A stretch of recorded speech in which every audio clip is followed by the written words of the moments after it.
Hi there. Welcome to my space of make-believe. Today we start reading a book that just entered the public domain on 16th August, Mrs. Spring Fragrance by Sui Sin Far. The author has only this one book, but the book is notable for being the earliest fiction by an author of mixed Chinese and white descent. It is a collection of short stories tackling issues of the Chinese who migrated to America in the early 1900s. They tried to fit in while holding on to their traditions. These stories were written in the late 19th and early 20th century, published in 1912.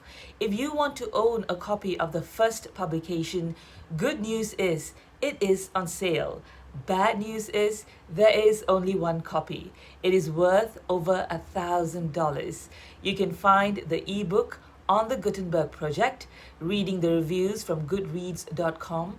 It looks like a fun and easy read. But wait, before we continue, if you haven't subscribed to Tell a Story yet, could you please do that now? Also, please hit the bell so I can come knocking on your door when the next video is ready. Thank you. Of course, you can go get a copy and read it, but if you're too busy, I would love to read it to you while you continue doing all your busies or even as a bedtime story. If you're ready, let's begin. Mrs. Spring Fragrance, Chapter 1. When Mrs. Spring Fragrance first arrived in Seattle, she was unacquainted with even one word of the American language. 5 years later, her husband speaking of her said, "There are no more American words for her learning," and everyone who knew Mrs. Spring Fragrance agreed with Mr. Spring Fragrance. Mr. Spring Fragrance, whose business name was Sing Yuk, was a young curio merchant. Though conservatively Chinese in many respects, he was at the same time what is called by the Westerners Americanized. Mrs. Spring Fragrance was even more Americanized. Next door to the Spring Fragrances lived the Chin Yuans. Mrs. Chin Yuan was much older than Mrs. Spring Fragrance, but she had a daughter of 18 with whom Mrs. Spring Fragrance was in terms of great friendship. The daughter was a pretty girl whose Chinese name was Mai Gui Fa, a rose, and whose American name was Laura. Nearly everybody called her Laura, even her parents and Chinese friends. Laura had a sweetheart, a youth named Kaizu. Kaizu, who was American-born and as ruddy and stalwart as any young Westerner, was noted amongst baseball players as one of the finest pitchers on the coast. He could also sing "Drink to Me Only with Thine Eyes" to Laura's piano accompaniment.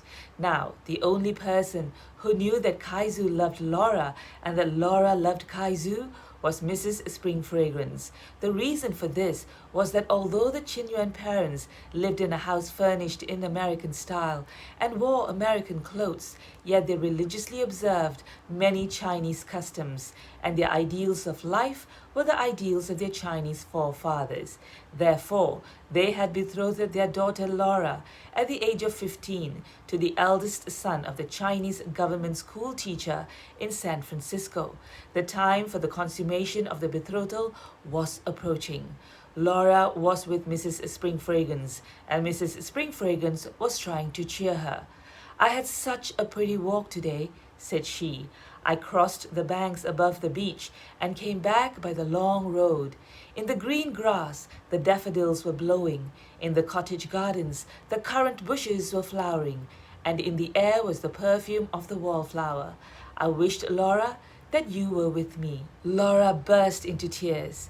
"This is the walk," she sobbed. "Kaizu and I so love, but never, never can we take it together again." "Now, little sister," comforted Mrs. Spring Fragrance, "you really must not grieve like that. Is there not a beautiful American poem written by a noble American named Tennyson, which says, "'Tis better to have loved and lost than never to have loved at all"?" Mrs. Spring Fragrance was unaware that Mr. Spring Fragrance, having returned from the city, tired with the day's business, had thrown himself down on the bamboo settee on the veranda, and that although his eyes were engaged in scanning the pages of the Chinese world, his ears could not help receiving the words which were borne to him through the open window.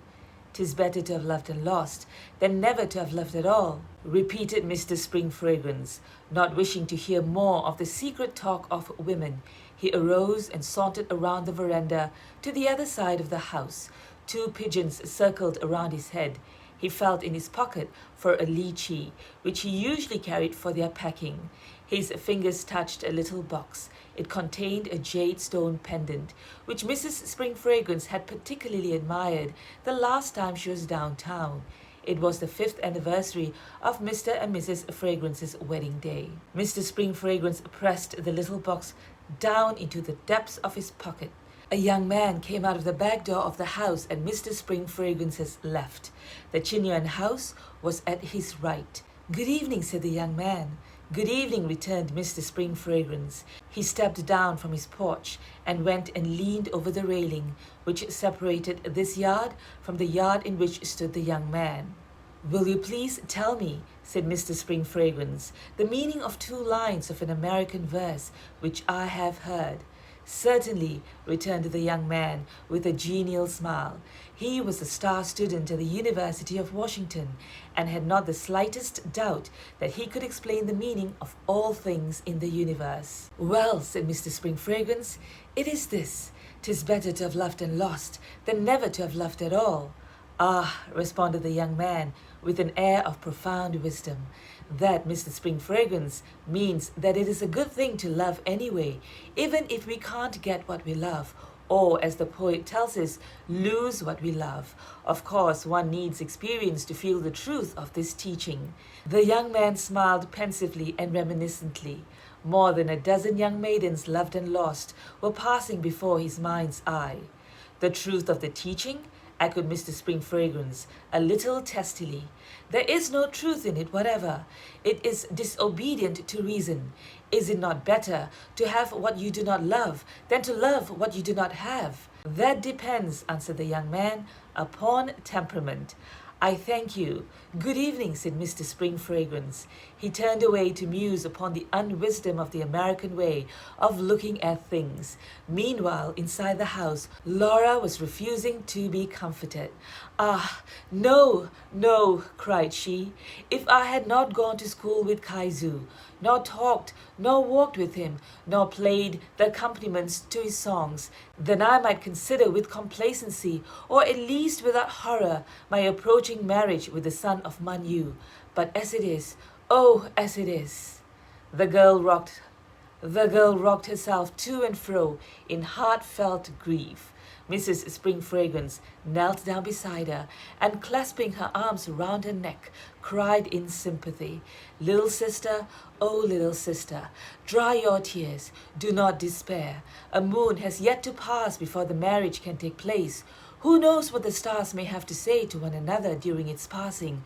A little bird has whispered to me." For a long time, Mrs. Spring Fragrance talked. For a long time, Laura listened. When the girl arose to go, there was a bright light in her eyes. Chapter 2. Mrs. Spring Fragrance, in San Francisco, on a visit to her cousin, the wife of the herb doctor of Clay Street, was having a good time. She was invited everywhere that the wife of an honorable Chinese merchant could go. There was much to see and hear, including more than a dozen babies who had been born in the families of her friends since she last visited the city of the Golden Gate. Mrs. Spring Fragrance loved babies. She had had 2 herself, but both had been transplanted into the spirit land before the completion of even 1 moon. There were also many dinners and theatre parties given in her honor.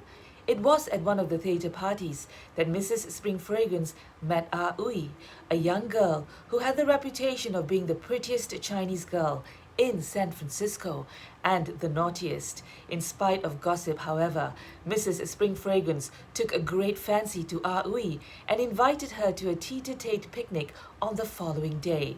This invitation Ah Ui joyfully accepted. She was a sort of bird girl and never felt so happy as when out in the park or woods.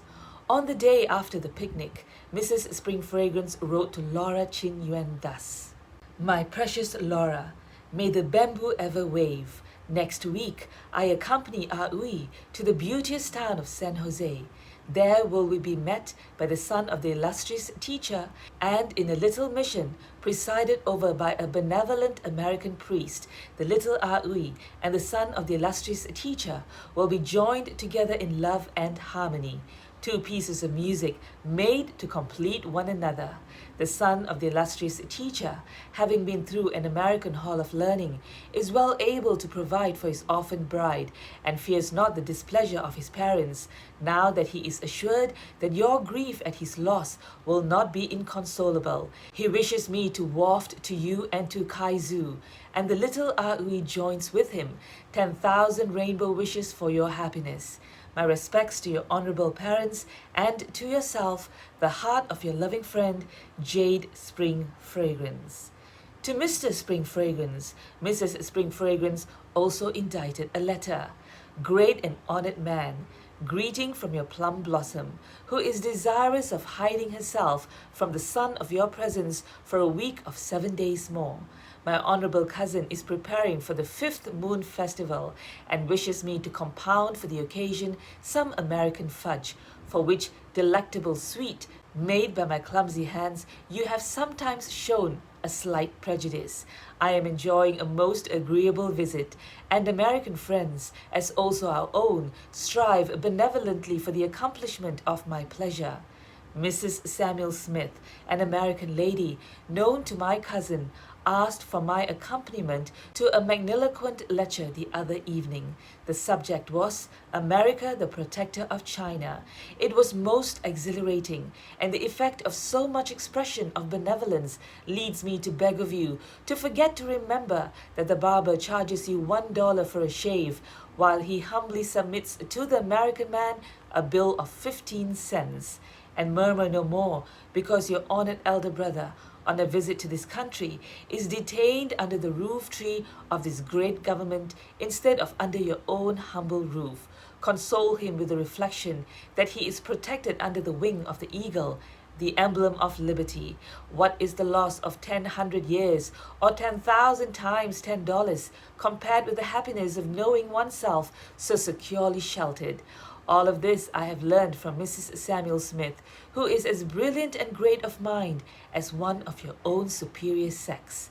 For me, it is sufficient to know that the Golden Gate Park is most enchanting, and the seals on the rock at the Cliff House extremely entertaining and amiable. There is much feasting and merrymaking under the lanterns in the honor of your stupid thorn.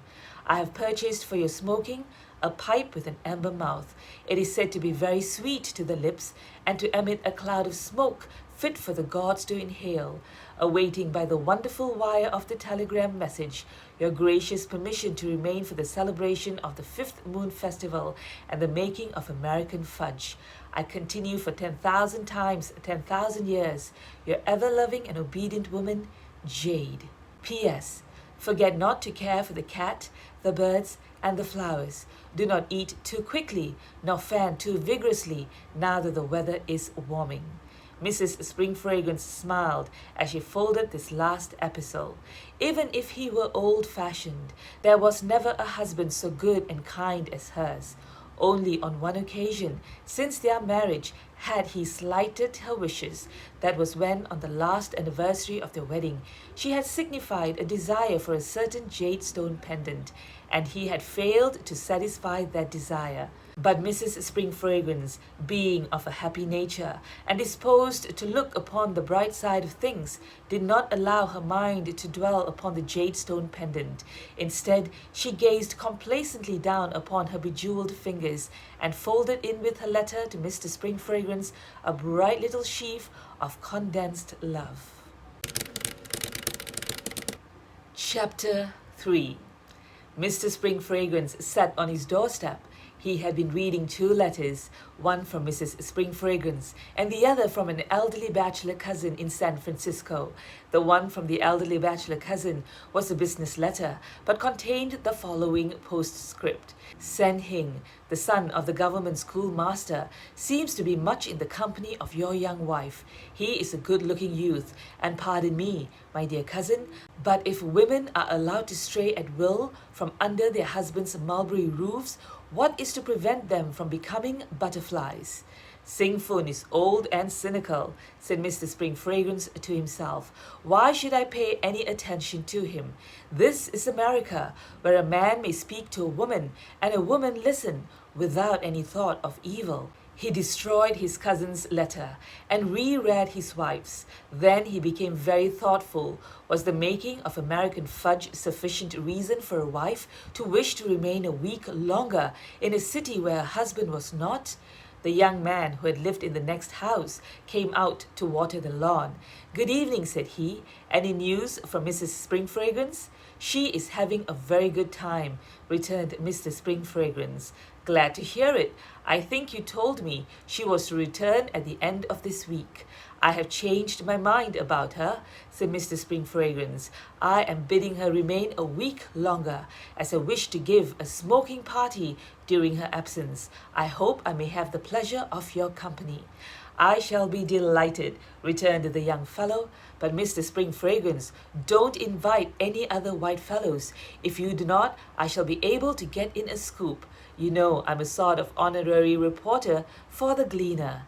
"Very well," absently answered Mr. Spring Fragrance. "Of course, your friend the consul will be present. I shall call it a high-class Chinese stag party." In spite of his melancholy mood, Mr. Spring Fragrance smiled. "Everything is high-class in America," he observed. "Sure," cheerfully assented the young man. "Haven't you ever heard that all Americans are princes and princesses, and just as soon as a foreigner puts his foot upon our shores, he also becomes of the nobility? I mean, the royal family." "What about my brother in the detention pen?" dryly inquired Mr. Spring Fragrance. "Now you've got me," said the young man, rubbing his head. "Well, that is a shame, a beastly shame, as the Englishman says. But understand, old fellow, we that are real Americans are up against that, even more than you. It is against our principles." "I offer the real Americans my consolations that they should be compelled to do that which is against their principles." "Oh well, it will all come right some day. We're not a bad sort, you know. Think of the indemnity money returned to the Dragon by Uncle Sam." Mr. Spring Fragrance puffed his pipe in silence for some moments. More than politics was troubling his mind. At last he spoke. "Love," said he, slowly and distinctly, "comes before the wedding in this country, does it not?" "Yes, certainly." Young Carmen knew Mr. Spring Fragrance well enough to receive with calmness his most astounding queries. "Presuming," continued Mr. Spring Fragrance, "presuming that some friend of your father is living, presuming in England, has a daughter that he arranges with your father to be your wife, presuming that you have never seen that daughter, but that you marry her knowing her not, presuming that she marries you knowing you not, after she marries you and knows you, will that woman love you?" "Emphatically, no," answered the young man. "That is the way it would be in America, that the woman who marries the man like that would not love him?" "Yes, that is the way it would be in America. Love in this country must be free, or it is not love at all." "In China it is different," mused Mr. Spring Fragrance. "Oh yes, I have no doubt that in China it is different. But the love is in the heart all the same," went on Mr. Spring Fragrance. "Yes, all the same. Everybody falls in love some time or another. Some," pensively, "many times." Mr. Spring Fragrance arose. "I must go downtown," said he. As he walked down the street, he recalled the remark of a business acquaintance who had met his wife and had had some conversation with her. "She's just like an American woman." He had felt somewhat flattered when this remark had been made. He looked upon it as a compliment to his wife's cleverness, but it rankled in his mind as he entered the telegraph office. If his wife was becoming as an American woman, would it not be possible for her to love as an American woman a man to whom she was not married? There also floated in his memory the verse which his wife had quoted to the daughter of Qin Yuan. When the telegraph clerk handed him a blank, he wrote the message, "Remain as you wish, but remember that 'tis better to have loved and lost than never to have loved at all." When Mrs. Spring Fragrance received this message, her laughter tinkled like falling water. How droll! How delightful! Here was the husband quoting American poetry in a telegram. Perhaps he had been reading her American poetry books since she had left him. She hoped so. They would lead him to understand his sympathy for her dear Laura and Kaizu. She need no longer keep from him their secret. How joyful! It had been such a hardship to refrain from confiding in him before, but the discreetness had been most necessary, seeing that Mr. Spring Fragrance entertained his old-fashioned notions concerning marriage, as did the Chin Yuan parents. Strange that that should be so, since he had fallen in love with her picture before ever he had seen her, just as she had fallen in love with his. And when the marriage veil was lifted, and each beheld the other for the first time in the flesh, there had been no disillusion, no lessening of the respect and affection which those who had been brought about the marriage had inspired in each young heart. Mrs. Spring Fragrance began to wish she could fall asleep and wake to find the week flown, and she in her own little home pouring tea for Mr. Spring Fragrance. Chapter 4. Mr. Spring Fragrance was walking to business with Mr. Chin Yuan. As they walked, they talked. Yes, said Mr. Chin Yuan, the old order is passing away, and the new order is taking its place. Even with us who are Chinese, I have finally consented to give my daughter in marriage to young Kaizu. Mr. Spring Fragrance expressed surprise. He had understood that the marriage between his neighbor's daughter and the San Francisco school teacher's son was all arranged. So 'twas, answered Mr. Chin Yuan, but it seems the young renegade, without consultation or advice, has placed his affections upon some untrustworthy female, and is so under her influence that he refuses to fulfill his parents' promise to me for him. So, said Mr. Spring Fragrance, the shadow on his brow deepened. But, said Mr. Chin Yuan, with affable resignation, it is all ordained by heaven. Our daughter, as the wife of Kaizu, for whom she has long had a loving feeling, will not now be compelled to dwell with her mother-in-law, and where her own mother is not. For that we are thankful, as she is our only one, and the conditions of life in this Western country are not as in China. Moreover, Kaizu, though not so much of a scholar as the teacher's son, has a keen eye for business, and that in America is certainly much more desirable than scholarship. What do you think? What? Exclaimed Mr. Spring Fragrance. The latter part of his companion's remarks had been lost upon him. That day, the shadow which had been following Mr. Spring Fragrance ever since he had heard his wife quote, "'Tis better to have loved, etc.," became so heavy and deep that he quite lost himself within it. At home in the evening, he fed the cat, the bird, and the flowers. Then, seating himself in a carved black chair, a present from his wife on his last birthday, he took out his pipe and smoked. The cat jumped into his lap. He stroked it softly and tenderly. It had been much fondled by Mrs. Spring Fragrance, and Mr. Spring Fragrance was under the impression that it missed her. "Poor thing," said he, "I suppose you want her back." When he arose to go to bed, he placed the animal carefully on the floor, and thus apostrophized it. "O wise and silent one, your mistress returns to you, but her heart she leaves behind her, with the Tommies in San Francisco." The wise and silent one made no reply. He was not a jealous cat. Mr. Spring Fragrance slept not that night. The next morning he ate not. 3 days and 3 nights without sleep and food went by. There was a spring-like freshness in the air on the day that Mrs. Spring Fragrance came home. The skies overhead were as blue as Puget Sound, stretching its gleaming length toward the mighty Pacific, and all the beautiful green world seemed to be throbbing with springing life.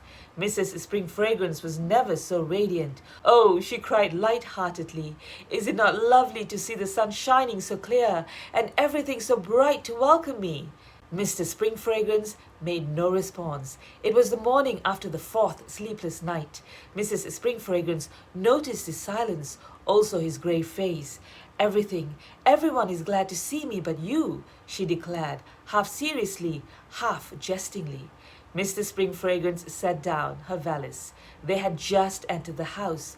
"If my wife is glad to see me," he quietly replied. "I also am glad to see her." Summoning their servant boy, he bade him look after Mrs. Spring Fragrance's comfort. "I must be at the store in half an hour," said he, looking at his watch. "There is some very important business requiring attention." "What is the business?" inquired Mrs. Spring Fragrance, her lip quivering with disappointment. "I cannot just explain to you," answered her husband. Mrs. Spring Fragrance looked up into his face with honest and earnest eyes. There was something in his manner, in the tone of her husband's voice, which touched her. "Yen," said she, "you do not look well. You are not well. What is it?" Something arose in Mr. Spring Fragrance's throat, which prevented him from replying.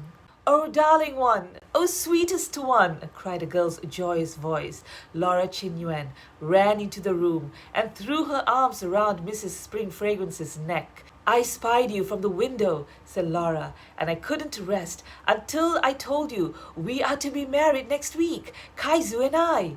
And all through you, the sweetest jade jewel in the world." Mr. Spring Fragrance passed out of the room. "So the son of the government teacher and little happy love are already married," Laura went on, relieving Mrs. Spring Fragrance of her cloak, her hat, and her folding fan. Mr. Spring Fragrance paused upon the doorstep. "Sit down, little sister, and I will tell you all about it," said Mrs. Spring Fragrance, forgetting her husband for a moment. When Laura Chin Yuan had danced away, Mr. Spring Fragrance came in and hung up his hat. "You got back very soon," said Mrs. Spring Fragrance, covertly wiping away the tears which had begun to fall as soon as she thought herself alone. "I did not go," answered Mr. Spring Fragrance. "I have been listening to you and Laura. But if the business is very important, do not you think you should attend to it?" anxiously queried Mrs. Spring Fragrance. "It is not important to me now," returned Mrs. Spring Fragrance. "I would prefer to hear again about Ui and Man Yu, and Laura and Kaizu." "How lovely of you to say that!" exclaimed Mrs. Spring Fragrance, who was easily made happy, and she began to chat away to her husband in the friendliest and wifeliest fashion possible. When she had finished, she asked him if he were not glad to hear that those who loved as did the young lovers, whose secrets she had been keeping, were to be united. And he replied that indeed he was, that he would like every man to be as happy with a wife as he himself had ever been and ever would be. "You did not always talk like that," said Mrs. Spring Fragrance slyly. "You must have been reading my American poetry books." "American poetry?" ejaculated Mr. Spring Fragrance almost fiercely. "American poetry is detestable, abhorrible." "Why? Why?" exclaimed Mrs. Spring Fragrance, more and more surprised. But the only explanation which Mr. Spring Fragrance vouchsafed was a jade stone pendant. The end of Mrs. Spring Fragrance. I would say there are still many who struggle with traditions and modernization and trying to fit both of it into their lives. For a second there, I thought it might have become a tad bit ugly because of all the assumptions. Glad that it was a happy ending. I hope you enjoyed listening to it as much as I enjoyed reading it to you. Please do come back for the next chapter. Would love to have your company. Thank you for joining me today. Till the next time, go grab a book to read or a pen to write and let your imagination take you anywhere. Be anyone, do anything.